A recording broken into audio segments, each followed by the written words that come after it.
Very good morning to all of you. We start the day with a very beautiful movie, and I must confess that I'm a Satyajit Ray fan. If at all I'm a fan of somebody, it's Satyajit Ray, because he truly represents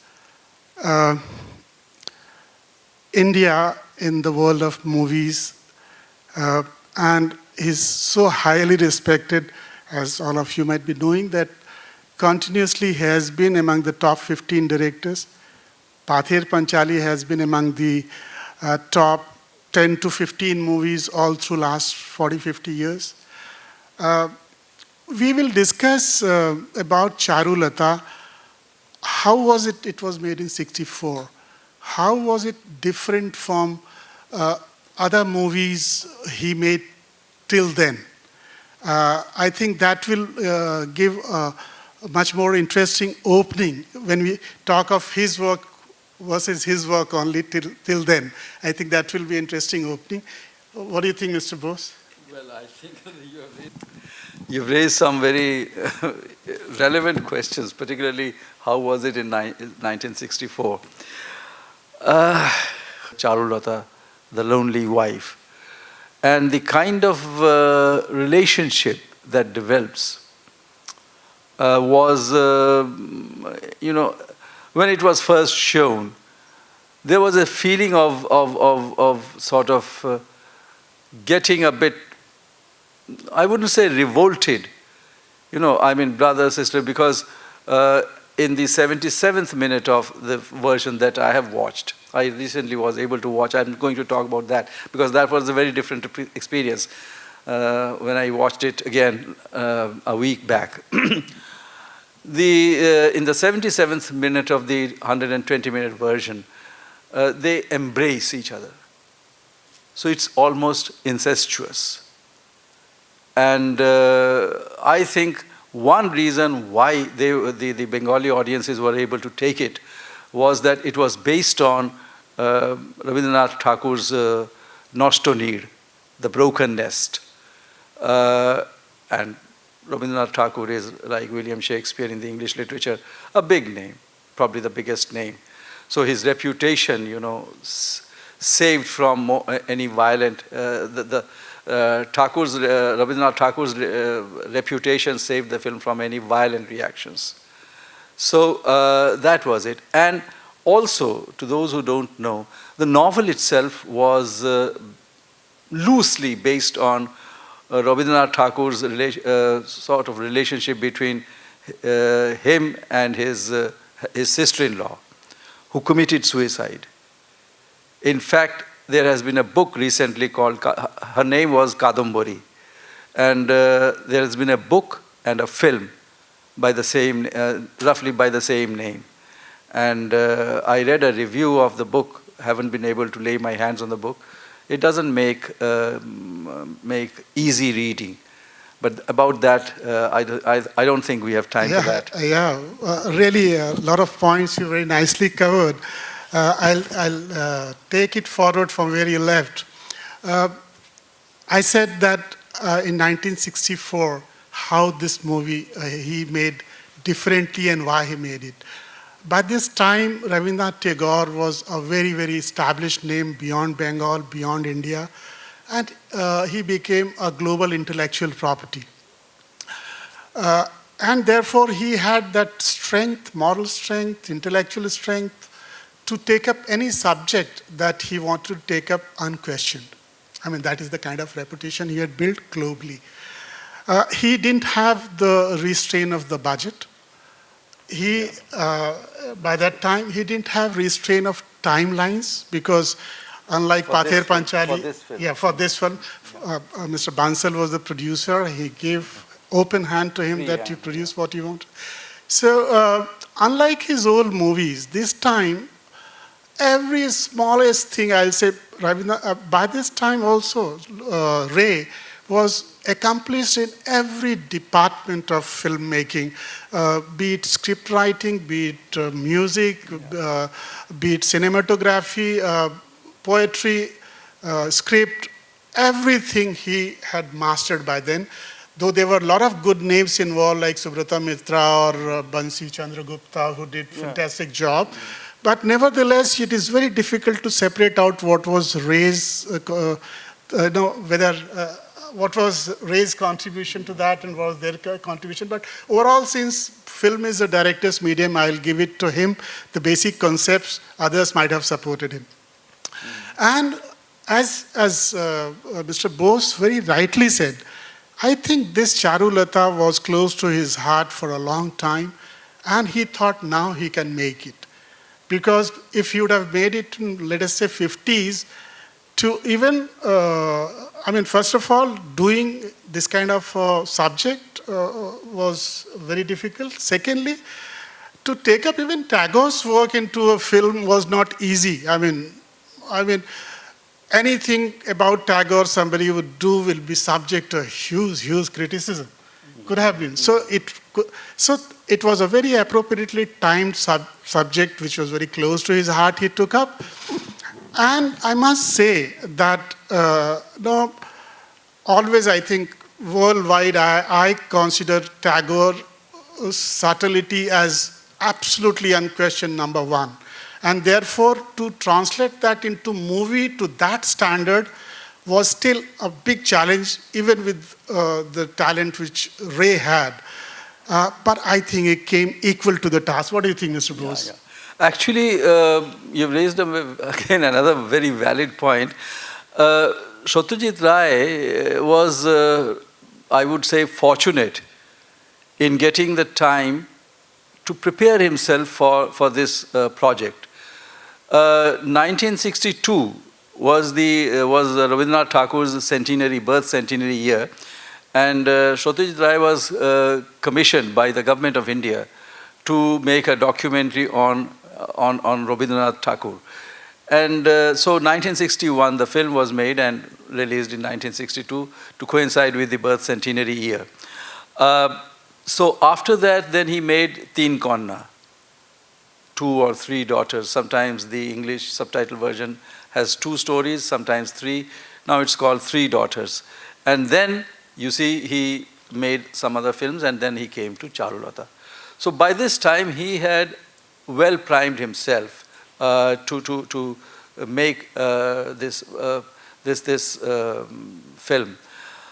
Critics generally say that this is his masterpiece, but at least in public writing and speech, Ray was modest about it. He described this film as having the fewest of mistakes.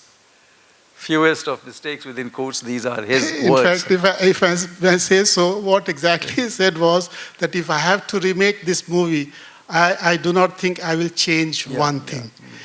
So, a person like him getting satisfied with his work was something very great. And I must say here that I will say this movie was most underrated of Ray's work itself globally, because if you read reviews of all international critics, they are very passionate about it. They think that aesthetically something cannot be better, the camera angles cannot be better, every scene is a landscape. And here in this movie, for the first time, generally, he was some way influenced in the beginning by Italian film directors for neorealism. But here, by that time, he was educated and learned enough to understand, do justice to this subject. He needs an indoor, proper, good set, because this movie moves into light and shadows. The moods, swings, and those could not have been done on spot in outdoor locales or normal locales. He needed camera angles. He needed a set from where he could take all-angle shots from anywhere and compose his shots as a landscape. And therefore, this set which was designed was very, very nice. And secondly, he took up the task of doing the music himself. And what a good piece of music he has given in this. And generally, he didn't believe in depending on music per se to justify the thought process of the character in past. But here, he thought that he needs one because he wanted to maintain subtlety. As he rightly said, he never wanted to show extramarital affair directly, not at all. He wanted it to be something very understated. And therefore, he chose poetry this time, and none others but Rabindranath Tagore's on a Phule Phule Dole Dole, which if I translate English is cuckoo is singing on all the trees, and my absent mind doesn't know why. I mean, and that is the only romantic scene on the swing which the movie has. And can you see I do not know it was a romantic scene, but yes, it was a scene where, as she rightly said, she doesn't know whether she is in love. She doesn't want to admit that she is in love. She doesn't want to be cruel to her husband. See the subtlety with which her loyalty towards her husband goes in suspension for quite a decent period of time in the movie, and she doesn't realize that it has happened to her. So, those kind of elements are there in the movie, and I think the best part is that it's a very, very sophisticated movie, done in a very sophisticated manner, but yet with most simple way it has been composed, every shot, music, everything. What do you think? I think I totally agree with you, but if I have your permission, I won't take much time. So far, whatever I have said is basically secondhand. You can access whatever I've said in books, periodicals, even in video material. But I would like to now say a few things which you won't find elsewhere. These are my personal responses. As I said, about a week back, I was able to, when I got this invitation, I decided to watch it. And I was able to watch it in the original standard format, not the widescreen format that you will now have here. And if anybody asks the question, okay, that was the only format available there, as I told Mr. Singh just now, a little while back, that Satyajit Ray kept on making films till 1991, and widescreen format was definitely available. He switched to color, but never to the widescreen format. He continued to make films in the standard 4:3 format. The widescreen format is 9:16. It gives a different feel. The only thing that I missed in my last viewing was the big screen. I watched it on the television screen. So my mind went back to 1970 when I first watched it in Sapru House Auditorium. I'm sorry to interrupt. Yeah. Our time is up, I think. We have already exceeded our time. Yeah. Sorry. But just... No, just 2-3 points. Yeah, 2-3 minutes, that's all. The other thing is black and white. And although you will see the ornate sets, largely a room, that hall, but I would never, even in a nightmare, want to watch it in the colorization version. You know, Schindler's List, which you have in your program, was made in 1993 in black and white. And lately I've been watching black and white films. The lighting system is different from a color film.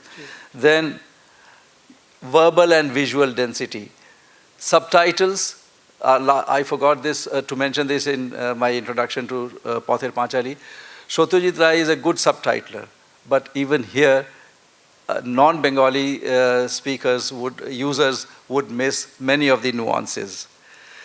The sheer fluidity of camera movement of Subrata Mitra, Mr. Singh has just now mentioned. But, you see, it's about a lonely wife. Please watch it alertly. Notice the number of one-shots. You know, one shot having one single player on the screen, as against 2 shots or 3 shots. There are not many scenes between Bhupati and Charulata. Notice how visually it is being built up. And last point is, you know, one of the best commentaries about any film is a remake of it. Those of you who know Bengali should certainly watch Charulata 2011. And I think you will know what the original is and what the remake. I would almost call it excuse me if I may be excused the word, almost the prostitution of the original novel and the original film. And last point, not related with this, I was asked to come for Passion of Joan of Arc, not related, but please, passion is with P. I'm sure many of you know it. Passion here means suffering and death. In the Christian sense, passion and death of Jesus Christ, and here in the film, suffering and death of Joan of Arc. Yeah, I'm sorry we exceeded our time limit a bit. Just the closing line. This movie also introduced a frozen shot. This was first time in the world a frozen shot was used. And why I must tell it is because it's the end of the movie. At the end of the movie, there are 4 hands, husband and wife's hands, shown frozen, but not touching each other. That is where the end was left pregnant for the audience to imagine what happened thereafter. Thank you very much. Enjoy your movie. Thank you for your patience.